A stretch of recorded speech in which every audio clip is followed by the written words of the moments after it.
My guest today is Emma Rodriguez, founder of Lighthouse Christian Academy, a microschool in Frisco, Texas, that opened in January of this year with just two students and now continues to grow. After graduating from Texas A&M, Emma spent 7 years teaching in one of the largest and fastest growing school districts in the country. While she loved the classroom, she saw firsthand how traditional education often leaves students behind and families yearning for more meaningful connection. So she became an education entrepreneur. Emma Rodriguez, welcome to the Liberated Podcast. Thank you so much, Carrie. I've been really looking forward to talking with you.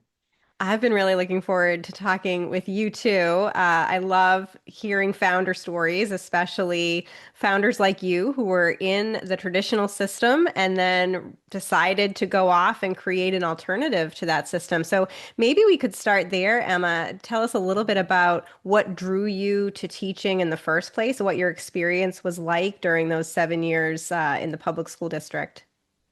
Yeah. So I am one of those that I honestly can't remember a time I didn't want to be a teacher.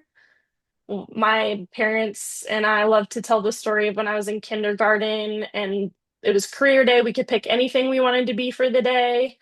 And some people chose to go and be a pilot and go to the airport. And I chose to be a teacher and stay back at school and go to the teacher's lounge and learn everything. And, I wish I had at least maybe lied and said I want to be something else so I could do something else for the day. But I truly wanted to be a teacher since I was really little. And so from there and graduating from A&M, I came up to Dallas and applied all over.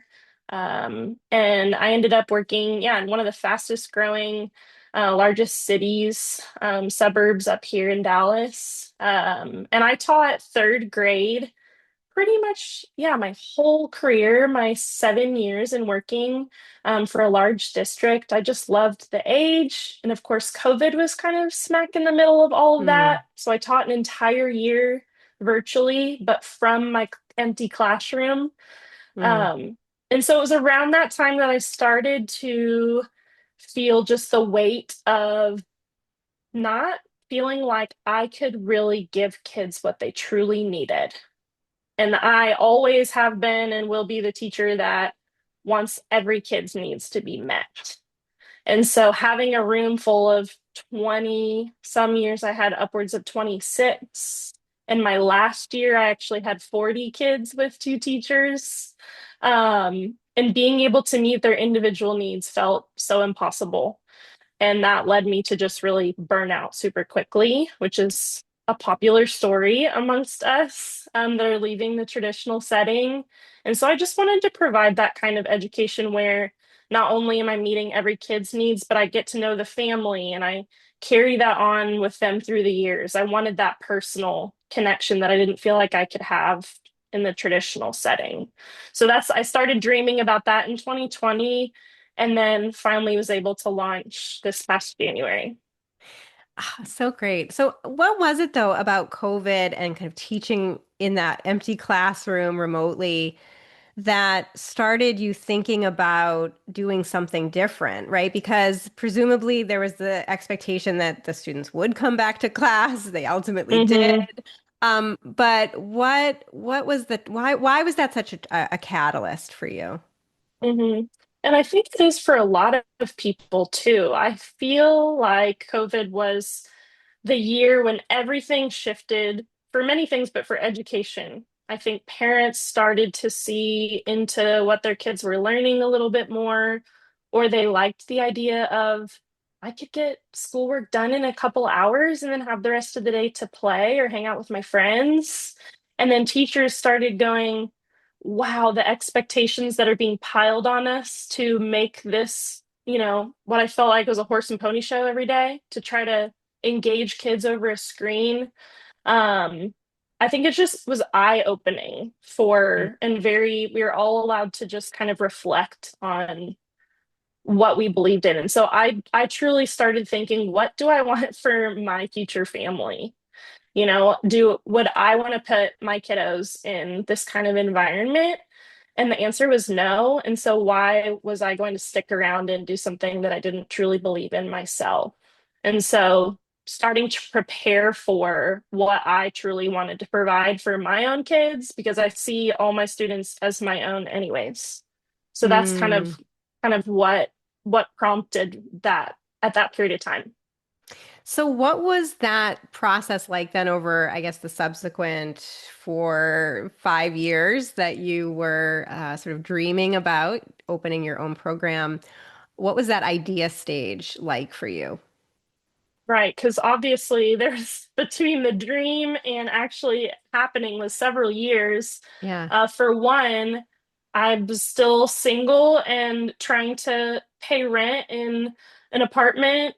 And if I just up and quit my job, I didn't know if I would be able to Mm. live and eat. Yeah. So that was a big factor that I had to, I couldn't just jump ship and really hope that I was going to be able to survive. So let's see, March of 23, no, 24, um, was when I really feel like I hit my breaking point, and Hmm. I had just gotten engaged. And my sweet fiance at the time was saying, please quit your job and I will take care of you. Please go live your dream. Because And he saw that so, you were not happy in the conventional mhm, system? yeah, Yeah. he just saw how I wasn't myself. He had been a friend for years, and so he knew me really well already, and could see how it was affecting me and my health. Just didn't feel mentally healthy, Mm. physically healthy, just constantly spinning my wheels trying to keep up with just meeting the demands in that environment. And so, yeah, he said, I don't want this for you. I would much rather you take a whole year to build what you're dreaming Mm. than to do a whole other year of school and be even more miserable. So, March, he said, please leave your job. These supportive spouses and partners are such an Yes, integral part of these founder stories I found that that's right. it's so great to hear that encouragement from loved ones. So did you take his advice and leave I in sure did. I spring did. of It took me 24? a little bit to come Yeah. around to it, but I knew that that was what was going to be best. And so let them know that I was not going to be coming back, Yeah. and started spreading the word a little bit about what I was going to be doing. And we got married that summer. And then all last fall is when I just dove deeply into what is it that I'm even dreaming of? A lot of micro school founders are going, I didn't even know there was a term for what I wanted to do, and then figured out that people were calling it micro schooling. And that was kind of my story as well. I didn't really know what it was I was trying to create. Was it a homeschool, hybrid, help type thing? But I really wanted to help parents pull from that environment if they wanted to, and let me do it all for you, Mm. instead of a attachment on to homeschooling. And so I just dove deep into all the research, finding out anything I could about it. Um, and then the fall of that year is when it started to become more of a reality than just a dream. Mm. And what was the reception when you told, colleagues, friends that you were quitting your job, as a public school teacher to go off and be a founder? What was the reaction? Mostly, you're crazy, but we believe in you. I think I've always been a dreamer, but also willing to go after whatever that is. And so I would say a majority of my family and friends were supportive, but going, are you sure? Like, what exactly are you doing? Um, but even now, in the stage that I'm in, I feel so incredibly supported. I have just amazing people around me that have helped me because there's so many different moving pieces to this. You're not just an educator, you're an entrepreneur, right? The Hmm. edupreneurs. And so having to learn some of those pieces that I don't feel as confident in, I've had so many people who are willing to help and come alongside me, which has been amazing. Yeah, so let's talk about that startup experience. So last fall, kind of pre-launch, what were some of the things you were working on to get your business going and then start advertising, marketing to potential families? Yeah, so even when I was in the traditional setting, for the last several years of teaching, I would still go after school to tutor almost every day. And I loved that piece because it felt more personal and I could walk with a kiddo through the year. But it felt very frustrating because it felt like the most important hour of their week, not just because it was me, but what we were doing so intentionally. Yet they spend hours upon hours in the school building, not getting that kind of attention. And so the tension there of this is so important, but why can't you be getting that all the time was Yeah. frustrating. But I continued to do that through the fall and this school year. And tutoring is still a big part of what I do as well, because I like to partner in that way and really help families see what environment is best for their kiddo. Because I'm not anti-public, I'm not anti-private. I'm just for kids and their education and what's best for them, right? Which most micro school owners would say. Yeah, for sure. And so tutoring was a big part of the fall. And I just really honed in Mm. on those kiddos. I would do 2 to 3 different sessions a day in the afternoons and just really partner with those families. And Mm. so before they would get out of school was when I did a lot of my research and planning. So I looked up all the different companies that you can partner with, and researched what they believe in and how they help. I went to even a conference this past year. The Texas Homeschool Coalition puts on a leader summit that I went to and learned from.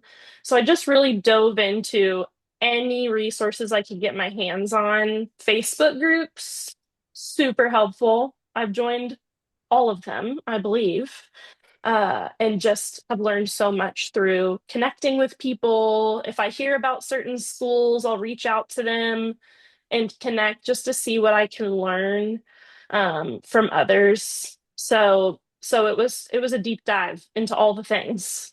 Yeah. And I love this idea of starting with a tutoring business. This is an entry point that I hear from a lot of founders that kind of gets your name out there. You build up credibility, reputation. It helps you start thinking about yourself as a business owner, and then move into more of the micro school model. So tell us what happened in January when you officially launched as a micro school with 2 learners. Yeah, so there's a family that I taught their oldest son when he was in my third grade class a few years ago. And they were one of, quite a few families that I just really connected with and partnered with. He would come to my classroom every day before school started, especially his fifth grade year, because he had such a tough time. And, would bring me breakfast burritos all the time. And they heard about what I was doing. They had an incoming third grader. So he was really mad that I was leaving. But they also had been interested in what homeschooling looks like, but they both work full time and just didn't feel confident in that portion of just trying to tackle that on their own. And so I began to talk to them about it probably around October, November, and it was meeting after phone call, trying to convince them why this is a good idea. They had just opened a business that summer. It's an after school coding program called iCode. And so there's no one at their space during the day. It's all after school. And so they said, "Hey, we have a space. We have 2 boys. Let's do it." And I, of course, cried. Tears of joy and just Yeah. so much thankfulness for them taking a chance on me. And they've just continued to tell people that they believed in me so much and the impact that I've had on their oldest son and the relationship we had that they knew that taking that chance would be worth it. He plays competitive hockey, and so the scheduling works really well for them. And so from there, they've just really opened the door for everyone to follow. Hmm. Um, I've just felt so thankful because I really, truly have not sought out many of my families. They've all come to me. It's felt like I've just had my hands open and prayed and asked God to provide a space and students and anything I needed to get started, and He's just handed it over. So I will forever be thankful for that family and taking a chance on me. Hmm. And you continue to grow. Tell us a little bit about what this fall is looking like in terms of enrollment and ages. What Yeah. is on deck? Yeah. So I started with my two, and by the end of the semester, we had five.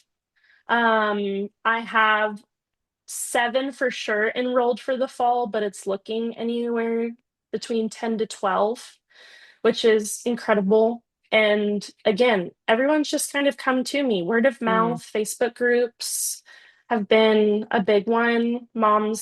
Different moms groups and commenting, looking for something similar. I think the demand, especially in my area, is way bigger than I even realized. And so with time, I foresee us growing really quickly. And is it elementary school ages at the moment, or what's your Yeah, age mix? so mine are ranging from third to seventh right now. I would like it to be kinder through eighth. Mm. The vision would be to have a pod of around kinder through second, third through fifth, and then sixth through eighth, and then give them kind of a plan and help them as through their middle school years to come up with what high school is going to look like for them. So it won't be provided by me, but maybe they want to go back into public or go to a private school or do homeschool classes and start college courses online. So we'll pace that out with the parents. So families are technically considered homeschoolers then, and students are attending your program full up to full time. Is that how it works? What's the weekly That's schedule? right. So they're technically homeschooled. That's what they're considered right now, homeschooled families. And they have the option of coming to me either 4 days a week. So we do Monday through Thursday from 9 to 2, or they can come Tuesday and Thursday and do more of a hybrid. So if they're wanting more of a flexible schedule and okay with doing some of the work at home, they can choose that 2 day option. But right now, all of my families are wanting the full time. Yeah. They'll ask their kids and they say no, I want to be there every day. Yeah, yeah. So Fridays are reserved for sign up for any enrichment classes. We'll plan field trips once or twice a month, but go take any sort of class you want that you're interested in outside of the space because there's so many opportunities around us. And earlier this year, Texas joined the growing list of states to implement universal school choice policies or universal eligibility for school choice programs, enabling all K to 12 students in the state to be eligible to access a portion of education funding to attend a learning environment of their choice. One of the sort of caveats for this ESA Education Savings Account program is that the programs have to be accredited.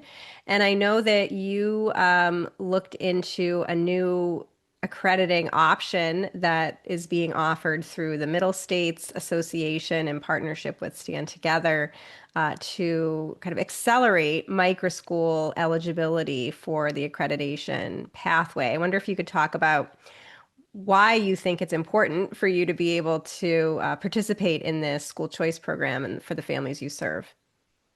Yeah, so it's super exciting that Texas passed it.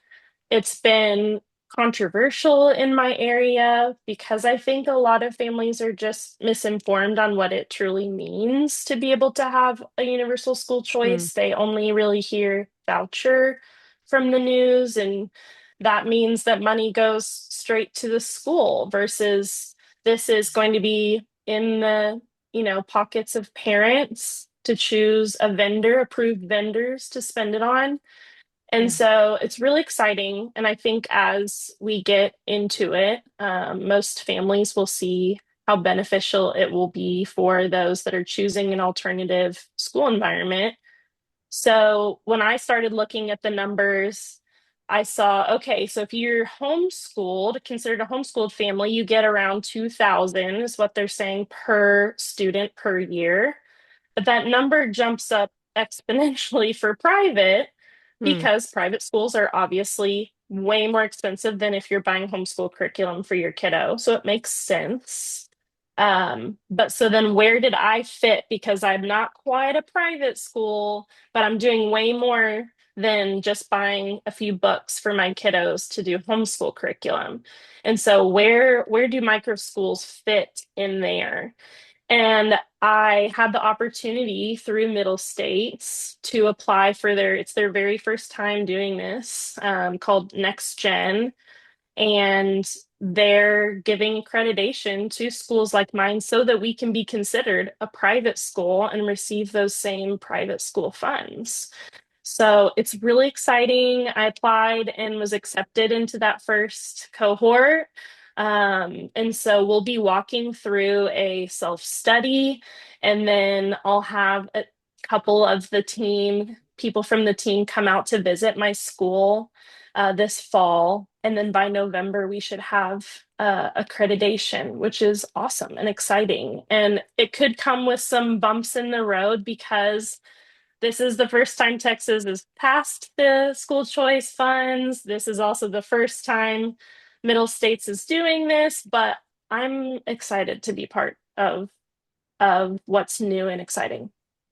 yeah, and we were talking before I clicked record about sort of some of the gray area, not only in terms of what does accreditation mean for a micro school, but also um, just sort of your occupational your occupancy and zoning and kind of business entity regulations. I wonder if you could talk a little bit more about that.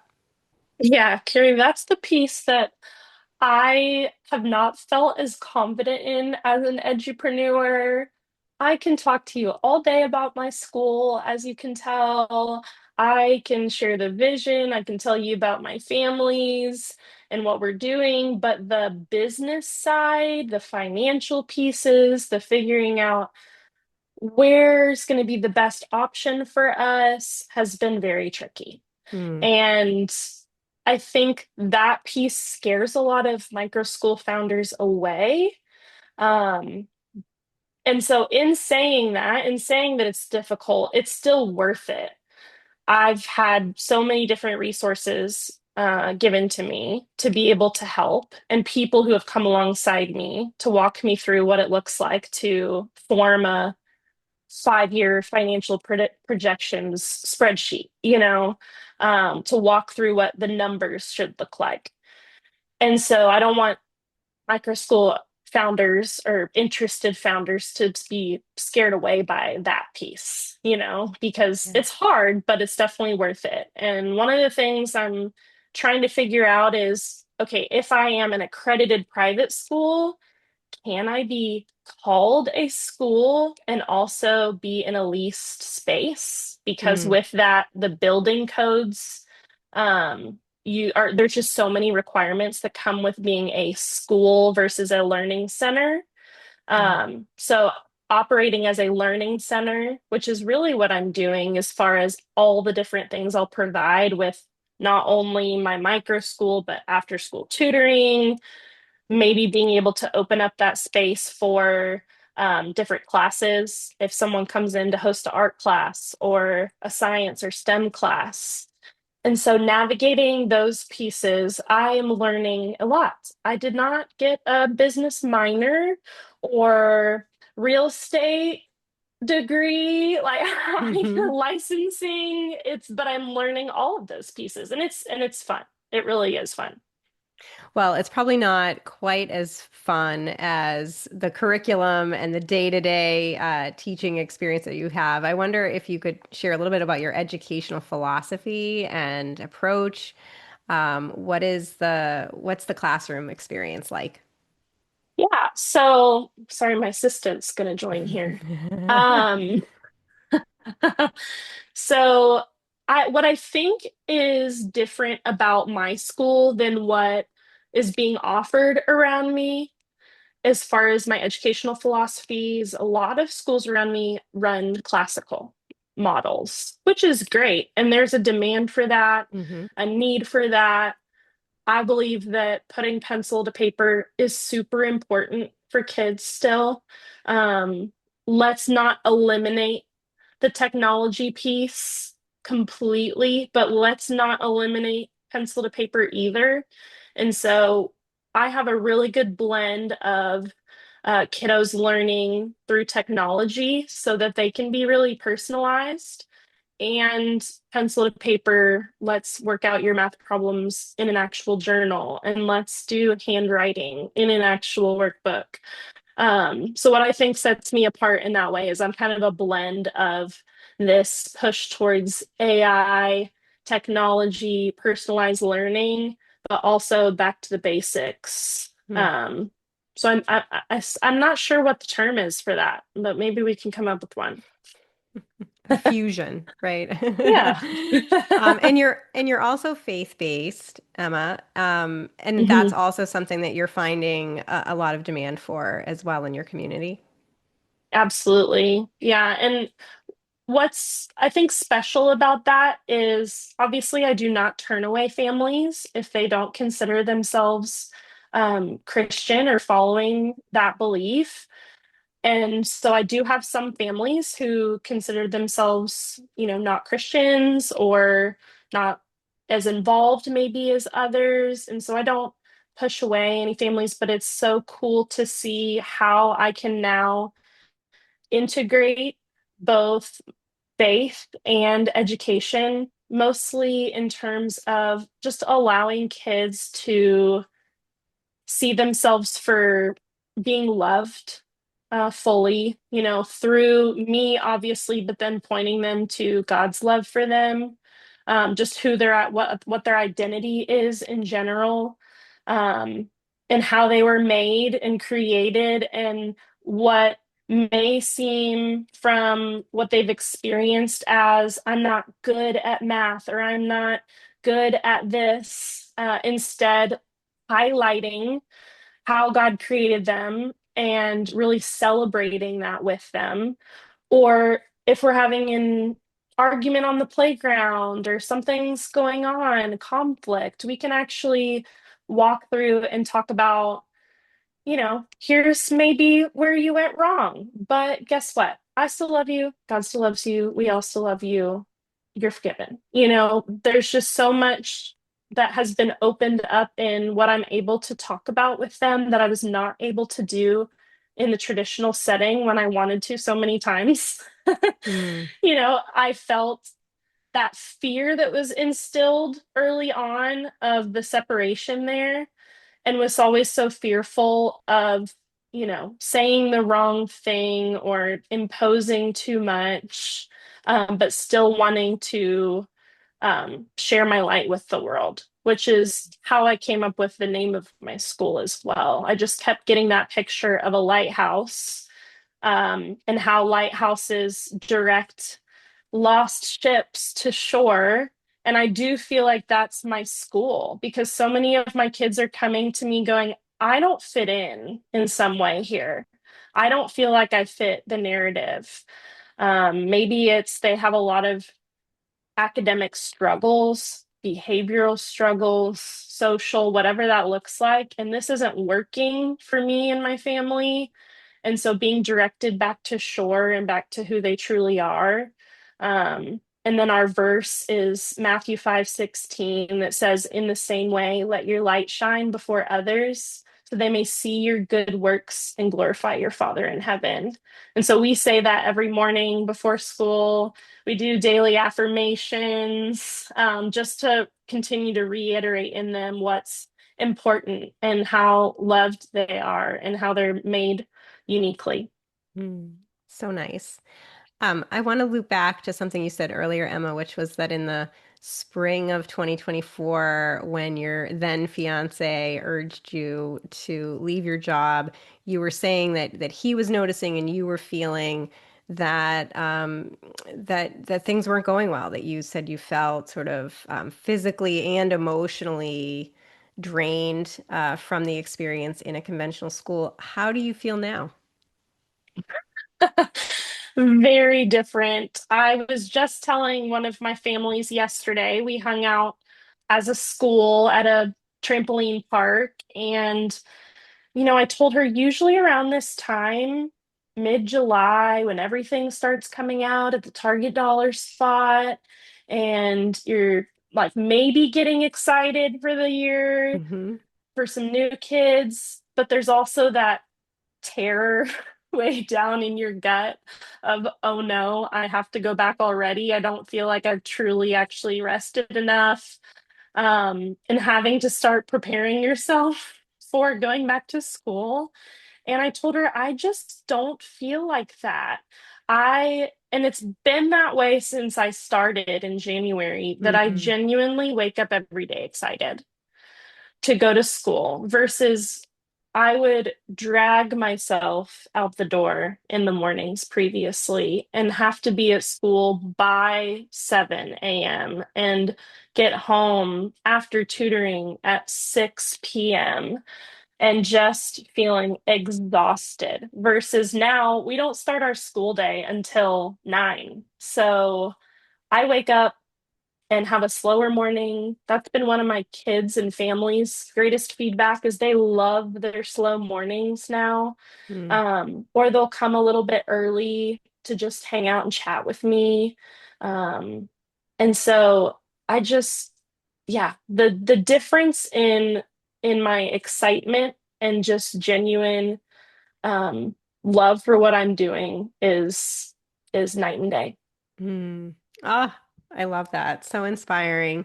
So, what Mm. would you say to maybe some other public school teachers about to begin another academic year, but maybe hearing your story and thinking this could be something that they could do, go off on their own and create a new micro school? What advice or encouragement would you give to them?